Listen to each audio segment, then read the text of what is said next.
ثمانية تجري على الناس كلهم، ولا بد للإنسان يلقى الثمانية: سرور وحزن، واجتماع وفرقة، وعسر ويسر، ثم سقم وعافية.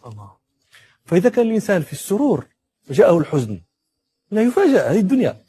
كان في الاجتماع جاءته الفرقة لا يجزع، تصيب الإنسان المصيبة، هو حينئذ أمير نفسه. هل تريدها مصيبة أو تريدهما اثنتين؟ كم تريد من مصائب؟ العاقل يقول أريد مصيبة واحدة. إذا كنت تريد مصيبة واحدة فارضى، ماذا يكون لك؟ يكون لك ثواب الصبر عليها والإخلاف. جزعت، جزعك لا يدفع المصيبة. هل إذا جزعت وإذا صحت وإذا ولولت وإذا ندبت ترتفع المصيبة؟